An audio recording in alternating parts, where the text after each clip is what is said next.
జల భాగాలు సమానంగా విస్తరించలేవు. ఉత్తరార్ధగోళంలో భూభాగం హెచ్చుగాను, దక్షిణార్ధగోళంలో తక్కువగాను విస్తరించి ఉంది. జలభాగం భూభాగం విస్తరణ. ఉత్తరార్ధగోళం మొత్తం వైశాల్యంలో భూభాగం 40%, జలభాగం 60% విస్తరించి ఉంది. దక్షిణార్ధగోళం మొత్తం వైశాల్యంలో భూభాగం 19%, జలభాగం 81% విస్తరించి ఉంది. భూగోళ ఉపరితలంలో జలభాగంచే చుట్టబడి ఉన్న భూభాగాలను ఖండాలు అంటారు. ఈ ఖండాలు 7. 1 ఆసియా, 2 ఐరోపా, 3 ఆఫ్రికా, 4 ఆస్ట్రేలియా,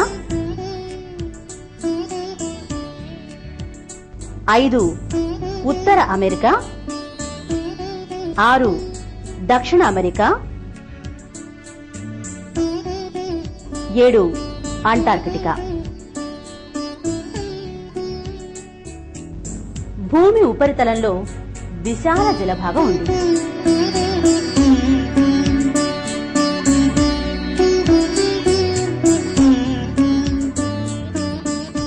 జలావరణము.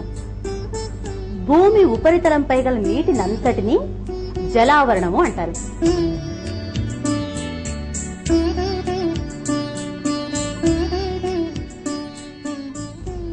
నదులు, చెరువులు, సరస్సులు, సముద్రాలు, మహాసముద్రాలు ఇవన్నీ జలావరణంలోనివే. మొత్తం జలావరణంలో నదులు, చెరువులు, సరస్సులలోని నీరు అంతా లెక్కిస్తే కేవలం 3% మాత్రమే. మిగిలిన 97% నీరు భూమి ఉపరితలంపై సముద్రాలు, మహాసముద్రాలలో ఉంది. జలావరణంలో అత్యంత ముఖ్యమైనవి సముద్రాలు, మహాసముద్రాలు. ఖండాలచే వేరు చేయబడిన విశాలమైన జలభాగాలన్నింటినీ మహాసముద్రాలంటారు.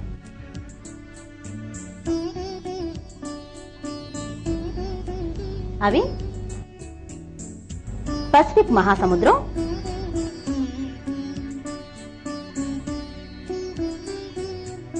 అట్లాంటిక్ మహాసముద్రం,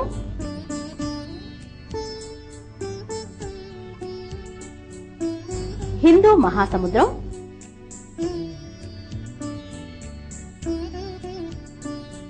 ఆర్కిటిక్ మహాసముద్రం,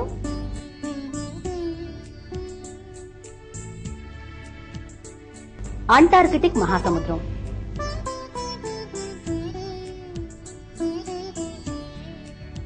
ఈ సముద్రాలన్నీ విడివిడిగా లేవు, అన్నీ ఒకే జల సముదాయంగా ఉన్నాయి. వీటి మధ్య సరిహద్దులు మన సౌకర్యం కోసం మనం నిర్ణయించినవి. సముద్రపు నీరు ఉప్పగా ఉంటుంది. ఇది తాగడానికి, వ్యవసాయానికి పనికిరాదు. సముద్రపు నీటిలో ఎన్నో రకాల లవణాలు, ఖనిజ పదార్థాలు కలిసి ఉండడం వల్ల నీరు ఉప్పగా ఉంటుంది. లవణీయత. సముద్ర జలాల్లో కరిగి ఉన్న లవణాల పరిమాణాన్ని లవణీయత అంటారు.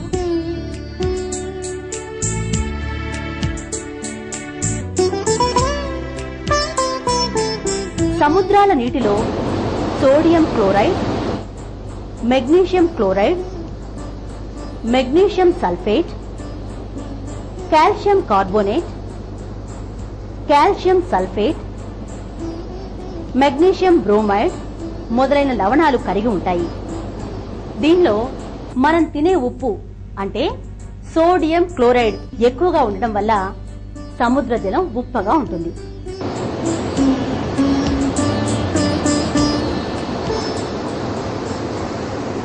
ఈ లవణీయత అనేక అంశాలపై ఆధారపడుతుంది. లవణీయతను ప్రభావితం చేసే అంశాలు ఉష్ణోగ్రత, వర్షపాతం, నదుల నీరు సముద్రంలో కలవటం, సముద్ర ప్రవాహాలు ముఖ్యమైనవి. ఉష్ణోగ్రత ఎక్కువగా ఉన్నప్పుడు సముద్రపు నీరు ఎక్కువగా ఆవిరైపోయి లవణీయత ఎక్కువ అవుతుంది. ఉష్ణోగ్రత తక్కువ ఉన్నప్పుడు లవణీయత కూడా తక్కువగా ఉంటుంది. వర్షపాతం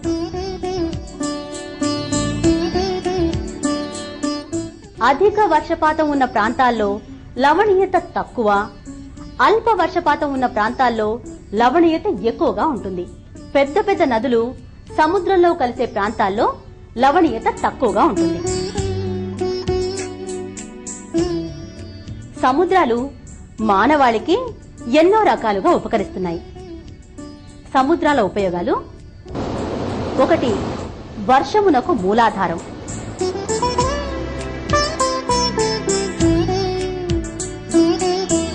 2. సముద్ర సంబంధ ఆహార పదార్థాలకు, చేపలకు సముద్రాలు గిడ్డంగుల వంటివి.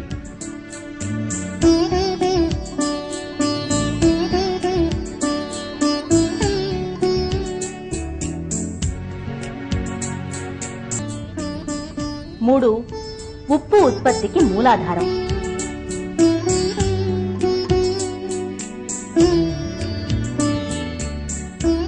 4. అంతర్జాతీయ వ్యాపారానికి సహజ రహదారులుగా ఉన్నాయి.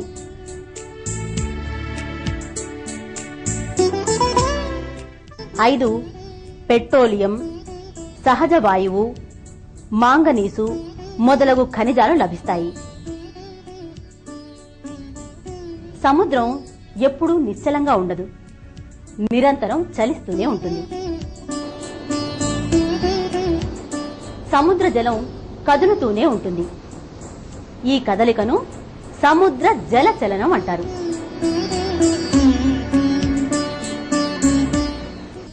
ఈ సముద్ర జల చలనం 3 రకాలు: తరంగములు, ప్రవాహములు, పోటుపాట్లు. తరంగములు. సముద్ర జలం నిలకడగా ఉండదు. గాలి తాకిడికి సముద్ర ఉపరితల జలం పైకి కిందకి కదులుతుంది. వీటినే అలలు లేదా తరంగాలు అంటారు. ఈ తరంగాలు ఒకటి తర్వాత మరొకటి లేచి క్రమంగా తీరాన్ని చేరుతాయి.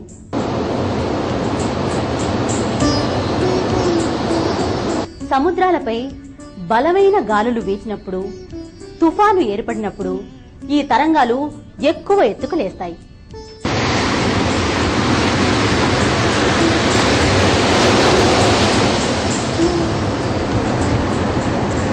ఈ తరంగాలు కొంత బలంతో తీరాన్ని తాకి తిరిగి వెనుకకు అంటే సముద్రంలోకి వెళ్తాయి.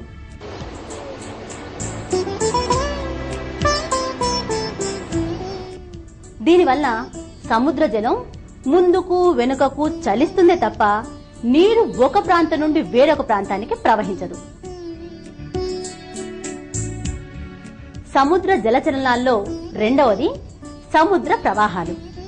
సముద్ర జలరాశులు ఒక నిర్దిష్ట దిశలో ప్రవహించటాన్ని సముద్ర ప్రవాహాలు అంటారు. ఈ ప్రవాహాలు నిరంతరం ప్రత్యేక మార్గాల గుండా, సముద్రాల ఉపరితలం పైన, అంతర్భాగాల గుండా నిరంతరం ప్రవహిస్తూనే ఉంటాయి. సముద్ర ప్రవాహాలు 2 రకాలు: 1 ఉష్ణ ప్రవాహాలు, 2 శీతల ప్రవాహాలు. ఉష్ణ ప్రవాహాలు భూమధ్య రేఖ ప్రాంతం నుండి ఉన్నత అక్షాంశ దిశగా ప్రవహిస్తాయి. శీతల ప్రవాహాలు ఉన్నత అక్షాంశం నుంచి భూమధ్య రేఖ దిశగా ప్రవహిస్తాయి. సముద్ర ప్రవాహాలు ఏర్పడటానికి కారణాలు: 1 పవనాలు లేదా గాలులు, 2 ఉష్ణోగ్రత, 3 లవణీయత, 4 భూభ్రమణం. సముద్ర ప్రవాహాలు ప్రవహించు దిశ, ఖండాకృతి, ఋతువుల్లో మార్పులు, సముద్రాల అంతర్గత స్థలాకృతి మొదలైన వాటిని అనుసరించి మారతాయి.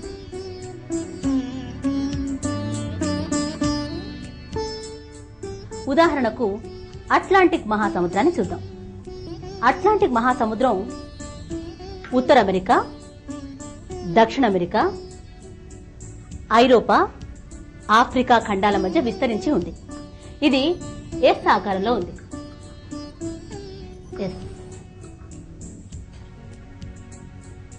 ఈ సముద్రం భూమధ్య రేఖ ప్రాంతంలో ఆఫ్రికా, దక్షిణ అమెరికా మధ్య భాగం బాగా సన్నగిల్లి ఉండడం వల్ల ఉత్తర భాగాన్ని ఉత్తర అట్లాంటిక్ అని, దక్షిణ భాగాన్ని దక్షిణ అట్లాంటిక్ అని పిలుస్తారు. అట్లాంటిక్ మహాసముద్రంలోని ప్రవాహాలు 3 రకాలు. 1 భూమధ్య రేఖా ప్రవాహాలు, 2 ఉత్తర అట్లాంటిక్ సముద్ర ప్రవాహాలు, 3 దక్షిణ అట్లాంటిక్ సముద్ర ప్రవాహాలు.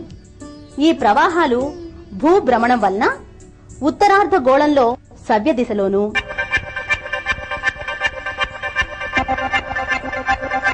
దక్షిణార్ధ గోళంలో అపసవ్య దిశలోను ప్రవహిస్తాయి. అట్లాంటిక్ మహాసముద్రంలో భూమధ్య రేఖా ప్రాంతంలో ఈశాన్య, ఆగ్నేయ వ్యాపార పవనాల వలన భూమధ్య రేఖా భాగంలో నీరు పశ్చిమ దిశగా పయనిస్తూ 2 ప్రవాహాలుగా చీలిపోయి ఒకటి ఉత్తర భూమధ్య రేఖా ప్రవాహంగాను, మరొకటి దక్షిణ భూమధ్య రేఖా ప్రవాహంగాను ప్రవహిస్తాయి. ఉత్తర భూమధ్య రేఖా ప్రవాహం ఉత్తర దిశగా పయనిస్తూ మెక్సికో, సింధు శాఖ నుండి ఫ్లారిడా దక్షిణ తీరం నుండి ప్రవహిస్తూ ఉత్తర అట్లాంటిక్ మహాసముద్రంలో ప్రవేశిస్తుంది. దీన్నే గల్ఫ్ స్ట్రీమ్ అంటారు. ఇది ఉష్ణ ప్రవాహం. గల్ఫ్ స్ట్రీమ్ ఉత్తర అమెరికా తీరం వెంబడే ఉత్తర దిశలో పయనిస్తూ న్యూ ఫౌండ్ ల్యాండ్ నుండి దక్షిణంగా ప్రవహించే లాబ్రాడర్ శీతల ప్రవాహంతో కలిసి తూర్పు దిశగా పయనించి 2 ప్రవాహాలుగా చీలి ఒకటి నార్వే వైపుకు, మరొకటి ఫ్రాన్స్, స్పెయిన్ తీరం దిశగా పయనిస్తూ ఉత్తర భూమధ్య రేఖా ప్రవాహంలో కలిసిపోతుంది. ఈ విధంగా ఉత్తర అట్లాంటిక్ మహాసముద్రంలో ప్రవాహాలు సవ్య దిశలో ప్రవహిస్తాయి. సముద్ర చలనాల్లో 3వది పోటుపాట్లు. సముద్ర నీటిమట్టం ప్రతిరోజు 2 సార్లు పెరగటాన్ని పోటు అని, అలాగే రోజు 2 సార్లు తగ్గటాన్ని పాటు అని అంటారు. వీటినే పోటుపాట్లు అంటారు.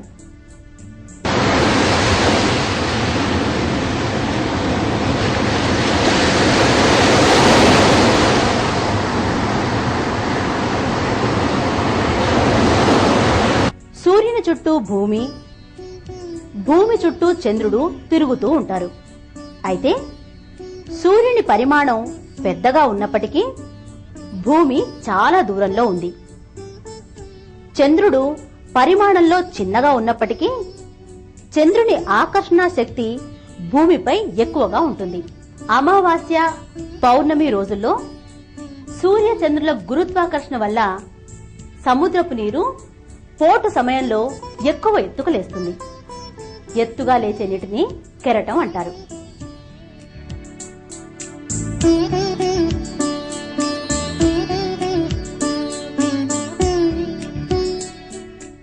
అమావాస్య, పౌర్ణమి రోజుల్లో ఎక్కువ ఎత్తుగా ఏర్పడే పోటులను పర్వవేల తరంగములు అంటారు.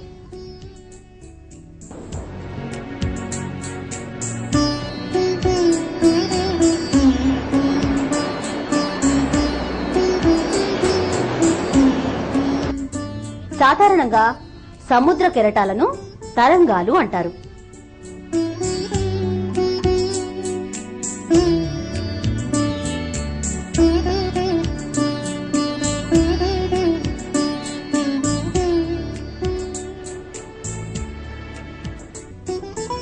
అమావాస్య, పౌర్ణమిల తర్వాత వచ్చే అష్టమి రోజుల్లో రోజు కంటే తక్కువ ఎత్తుగా ఏర్పడే పోట్లను లఘువేల తరంగములు అంటారు.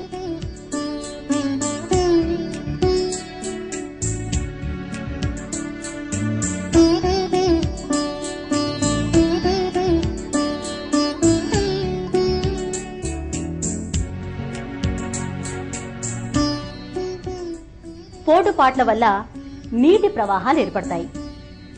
పోటు సంభవించినప్పుడు నీరు సముద్ర తీరం వైపుకు ప్రవహించి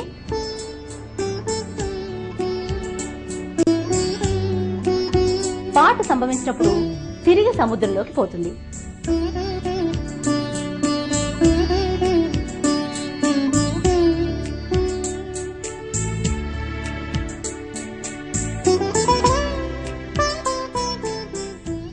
పోటుపాట్ల వల్ల మానవాళికి ఎన్నో రకాల ఉపయోగాలున్నాయి. పోటుపాట్ల ఉపయోగాలు: పోటుపాట్లు నదీ సాగర సంగమాల వద్ద లోతుగా ఉండి ఇసుక మేటలు వేయకుండా చేస్తాయి.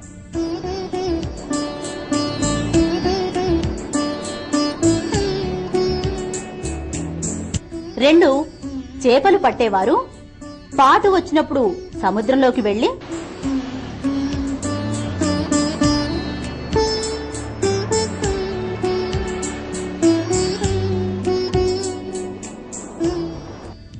పోటు వచ్చినప్పుడు తిరిగి ఒడ్డుకు చేరుతారు.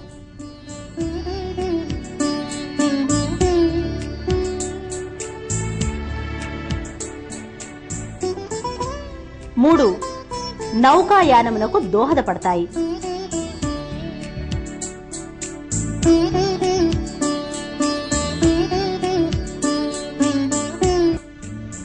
పోటు వచ్చినప్పుడు కలకత్తా లాంటి ఓడరేవులకు ఓడలు వస్తాయి. 4, సముద్ర తీర జలాల్లో చేపలకు ఆహారంగా ఉపయోగపడే ప్లవకం, నెక్టర్లను వివిధ ప్రాంతాలకు విస్తరింపజేస్తాయి. ముఖ్యాంశాలు: భూగోళం మొత్తం వైశాల్యం 510 మిలియన్ల చదరపు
ఆరు, దక్షిణ అమెరికా. 7, అంటార్కిటికా. మొత్తం జలావరణంలో నదులు, చెరువులు, సరస్సులలోని నీరు అంతా లెక్కిస్తే కేవలం 3% మాత్రమే.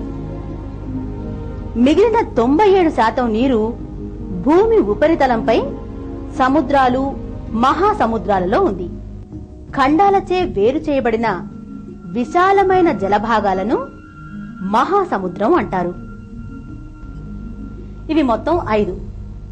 అవి: పసిఫిక్ మహాసముద్రం, అట్లాంటిక్ మహాసముద్రం, హిందూ మహాసముద్రం, ఆర్కిటిక్ మహాసముద్రం, అంటార్కిటిక్ మహాసముద్రం. సముద్ర జలాల్లో కరిగి ఉన్న లవణాల పరిమాణాన్ని లవణీయత అంటారు. సముద్ర జలాల్లో సోడియం క్లోరైడ్ అధికంగా ఉండడం వల్ల సముద్ర జలం ఉప్పగా ఉంటుంది. లవణీయతను ప్రభావితం చేయు అంశాలు: ఉష్ణోగ్రత, వర్షపాతం, నదుల నీరు సముద్రంలో కలవటం, సముద్ర ప్రవాహాలు. సముద్రాల ఉపయోగాలు: వర్షమునకు మూలాధారం, సముద్ర సంబంధ ఆహార పదార్థాలకు, చేపలకు సముద్రాలు గిడ్డంగుల వంటివి. ఉప్పు ఉత్పత్తికి మూలాధారం. అంతర్జాతీయ వ్యాపారానికి సహజ రహదారులు. పెట్రోలియం, సహజ వాయువు, మాంగనీసు మొదలైన ఖనిజాలు లభిస్తున్నాయి. సముద్ర జలచలనం 3 రకాలు: తరంగములు, ప్రవాహములు, పోటుపాట్లు. గాలి తాకిడికి సముద్ర ఉపరితల జలం పైకి కిందకి కదులుతుంది. వీటినే తరంగాలు అంటారు. సముద్ర జలరాశులు ఒక నిర్దిష్ట దశలో ప్రవహించటాన్ని సముద్ర ప్రవాహాలు అంటారు. సముద్ర ప్రవాహాలు 2 రకాలు. అవి 1 ఉష్ణ ప్రవాహాలు, 2 శీతల ప్రవాహాలు. సముద్ర ప్రవాహాలు ఏర్పడటానికి కారణాలు: 1 పవనాలు, 2 పట్టం ప్రతిరోజు 2 పర్యాయాలు పెరగటాన్ని పోటు అని, తగ్గటాన్ని పాటు అని అంటారు. అమావాస్య, పౌర్ణమి రోజుల్లో ఎక్కువ ఎత్తుగా ఏర్పడే పోటులను పర్వవేళ తరంగములు అంటారు. అమావాస్య, పౌర్ణమిల తర్వాత వచ్చే అష్టమి రోజుల్లో రోజు కంటే తక్కువ ఎత్తుగా ఏర్పడే పోట్లను లఘువేళ తరంగములు అంటారు. మూల్యాంకనము, ఇవాల్యుయేషన్.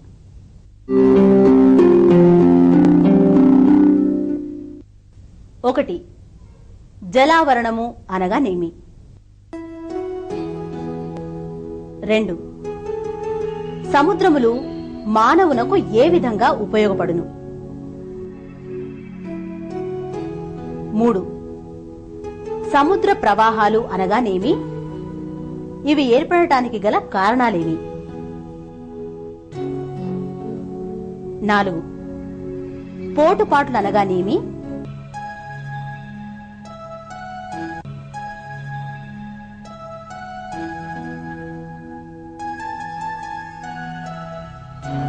5, లఘువేళ తరంగములు అనగానేమి, ఇవి ఎప్పుడు ఏర్పడతాయి.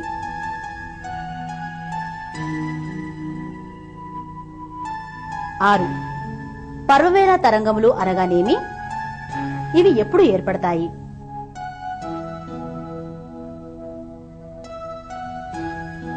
7, అట్లాంటిక్ మహాసముద్రంలో ఏర్పడు వివిధ సముద్ర ప్రవాహాలను ప్రపంచ పటములో గుర్తించండి.